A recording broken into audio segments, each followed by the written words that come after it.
There's a version of you that owes nothing, and there's a version of you that owes $1 million.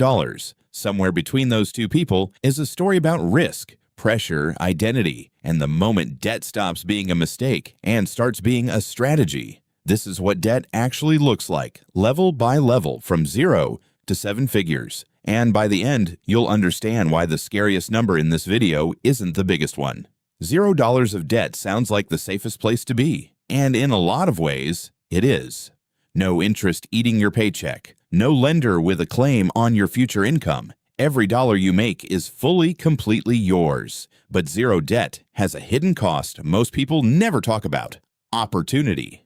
No mortgage means no equity building in the background while you sleep. No student loan might mean no degree that would have doubled your income. No business loan means no business. Debt at zero isn't virtue. It's just an unused tool sitting in the drawer, for better or worse. This is where almost everyone starts. A credit card for just this month. A buy now, pay later purchase that felt harmless at checkout. A small personal loan to cover a gap. At this level, debt doesn't feel dangerous. It feels like a tool you're using correctly. The payments are small. The math barely moves the needle on your life. But this is the level where the habit forms, not the debt. The quiet decision that borrowing now and sorting it out later is simply how adult life works. Almost nobody who ends up at level 6 skipped this step. Everyone starts small.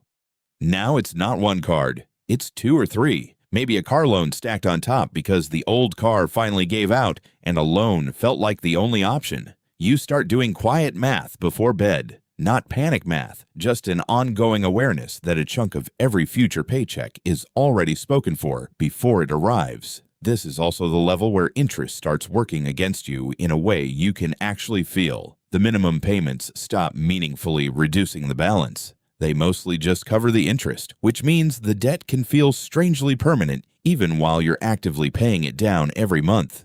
This is where debt stops being background noise and becomes an active monthly opponent. For a lot of people, this range is where student loans live, sometimes a loan, sometimes stacked with a car loan and a credit card balance that never quite hits zero. At this level, the debt starts shaping decisions that have nothing to do with money on the surface. Where you live, whether you take that lower-paying job you actually wanted, whether you say yes to a trip with friends. The debt isn't visible to anyone else, but it's in the room for almost every decision you make. This is also where shame starts to creep in. Not because people did anything wrong, but because the culture around debt treats it as a personal failure instead of what it usually is. The predictable cost of getting an education, a car, or a place to live in a system where those things are expensive by design.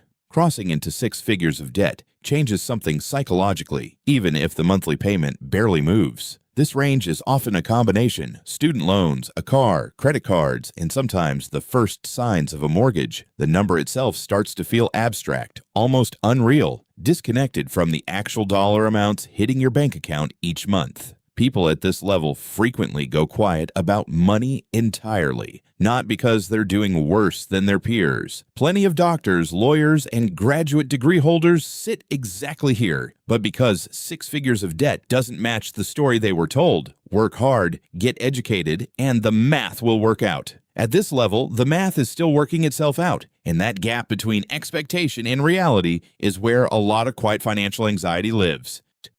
This is usually where a first home enters the picture, and where debt starts to split into 2 very different categories that get lumped together in people's minds. There's debt that's draining you, high-interest credit cards, a car loan on a depreciating asset. And there's debt that's building something, a mortgage on a home that's very likely appreciating in value every year you hold it. From the outside, both look identical, a big scary number. But structurally, they behave in completely different ways. One is a slow leak. The other is leverage, quietly working in your favor every single month, even while it sits on your credit report looking exactly as intimidating as the debt that isn't helping you at all. At this level, debt is rarely accidental anymore. It's usually a deliberate bet, a larger mortgage on a home in a strong market, a business loan against a company with real revenue, or investment property debt used to build a second income stream. The people who thrive at this level share one trait: they stopped viewing debt as something that happened to them and started viewing it as a resource they're actively deploying. The debt isn't the story. The asset on the other side of it is. This is also the level where good financial guidance starts to matter enormously. The gap between someone at $400,000 in debt who's building real wealth and someone at $400,000 in debt who's quietly drowning usually isn't the size of the number. It's whether there's a plan, an asset, and a realistic timeline behind it.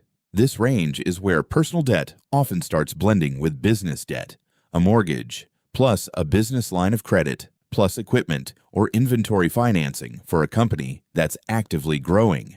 At this level, the emotional experience of debt changes again.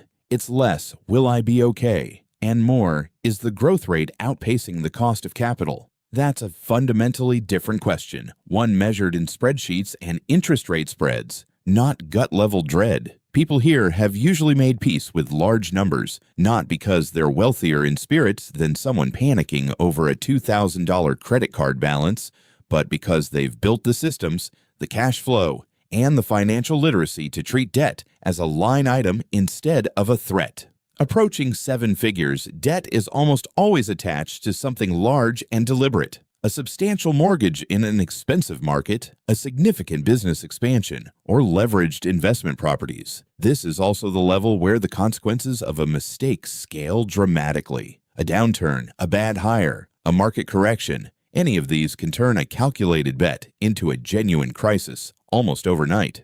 The stakes are no longer, can I make the minimum payment? They're, can this entire structure survive a bad year? And yet, people who reach this level responsibly usually aren't reckless gamblers. They're methodical risk takers, people who ran the numbers, built in margin for error, and understood exactly what they were signing before they signed it.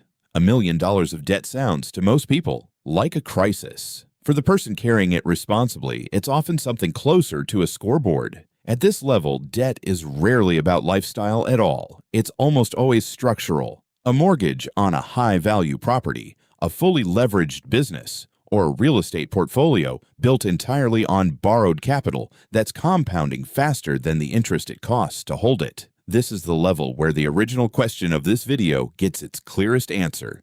The number was never the danger. The plan was always the danger or the safety net, depending on whether one existed. Here's what almost nobody tells you about debt at any level. The person with $3,000 in credit card debt and no plan is in far more danger than the person with $900,000 in mortgage and business debt and a clear strategy. It was never about the size of the number. It's about one question asked at every single level in this video. Is this debt working for you? Or are you working for it? If a number on a screen has ever made you feel like a failure, it doesn't define you. The plan behind it does. And a plan is something you can build at any level, starting today. Subscribe for more honest breakdowns of what money actually feels like at every level without the sugarcoating.